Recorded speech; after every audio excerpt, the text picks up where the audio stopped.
Look around any major city today, and you are met with a coordinated, illuminated sensory assault. Every surface, screen, and available line of sight is engineered to capture a fraction of your attention. This chart shows the sheer economic weight behind those screens. In 2025, companies spent over $475 billion on advertising in the United States alone. That is more than double its closest competitor, China, and dwarfs the UK's $62 billion. It is easy to write off all of this as a minor nuisance of modern capitalism, the unskippable videos and pop-ups we tolerate to get to the content we actually want.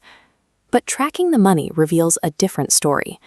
The American sales pitch is the invisible engine that helped sustain the growth of mass production and even funded the recruitment of the armies that fought the nation's wars.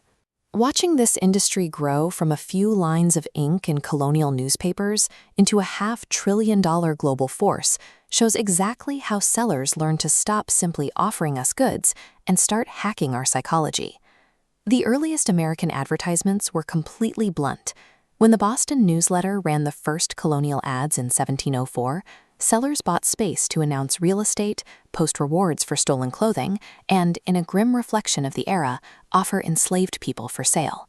It was pure, unadorned information. Then, in 1729, Benjamin Franklin took over the Pennsylvania Gazette and realized that how an ad looked was just as important as what it said.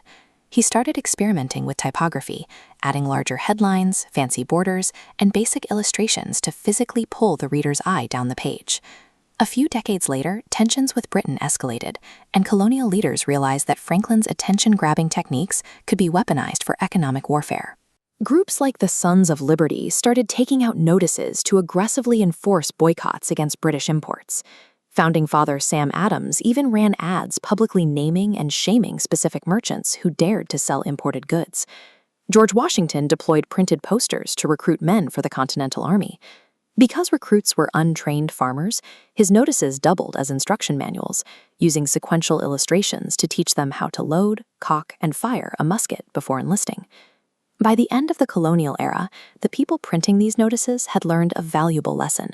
The right combination of text and image could persuade the public to buy into an ideology, up to and including armed rebellion. In the 19th century, the Industrial Revolution brought a massive new problem. Factories could suddenly churn out enormous quantities of soap, flour, and bicycles. But mass production meant the market was quickly flooded with identical, generic commodities. To convince a buyer to choose one bar of soap over an identical bar made by a competitor, manufacturers had to invent the concept of branding, attaching a unique, recognizable identity to an otherwise unremarkable product. A manufacturer named Benjamin Babbitt started heavily advertising his specific soap powder in the mid-1800s. Through sheer repetition in print, he transformed a basic cleaning supply into a household name. You no longer bought generic flour, you bought King Arthur flour. You didn't buy a bicycle, you bought a Psycho-brand bicycle. This required so much coordination that in 1841, an entirely new middleman economy was born. Volney Palmer opened a firm in Philadelphia dedicated solely to buying newspaper space for clients, the very first American advertising agency. With agencies handling the placement, sellers began experimenting with aggressive visual stunts to capture attention. Some merchants even hired women to stand in public wrapped in banners bearing the store's name, physically wearing the merchandise to act as living billboards. By the turn of the 20th century, the American pitch shifted its focus towards selling a recognizable identity, moving beyond simple descriptions of raw utility. The pitch reached a mass audience with the invention of broadcast technology. The first radio commercial aired in 1920, and the first television ad followed in 1941, allowing a single message to beam directly into millions of living rooms simultaneously.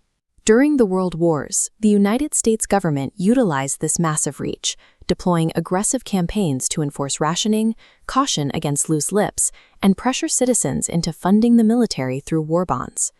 After the wars, consumer spending increased, and the ad agencies grew into immense, highly structured corporations. They entered a period known as the Creative Revolution, shifting away from straightforward claims and leaning heavily into psychology. Innovators like Bill Bernbach started leveraging survey data and market research to map out consumer anxieties and desires. They crafted highly polished campaigns that treated advertising as a sophisticated form of visual communication and high art. Bernbach's legendary 1960 campaign for the Volkswagen Beetle featured a massive picture of the car under a single, self-deprecating word, lemon. It was a counterintuitive masterpiece that disarmed a skeptical public by admitting a manufacturing flaw right up front. Advertisers had mapped the human mind. They learned that acknowledging consumer savvy and presenting ads as clever inside jokes built deeper trust and drove massive sales. This chart visualizes the financial scale of that psychological mapping. In 1776, total U.S. ad spending was roughly $200,000. By 2025, that number had surged to over $475 billion. The battlefield has entirely relocated. The broad national campaigns of the print and broadcast eras have been replaced by the hyper-personalized algorithms of the internet. Now, artificial intelligence is removing humans from the process entirely. Since last year, AI-generated ads have begun populating feeds, writing their own copy and generating their own imagery.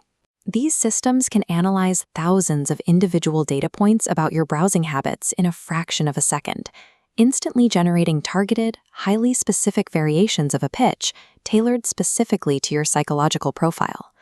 While the financial stakes have reached nearly $500 billion, the core objective remains exactly what it was in 1704. The history of American advertising is an escalating effort to map the human mind, isolating the precise combination of words and images required to get us to buy into the future.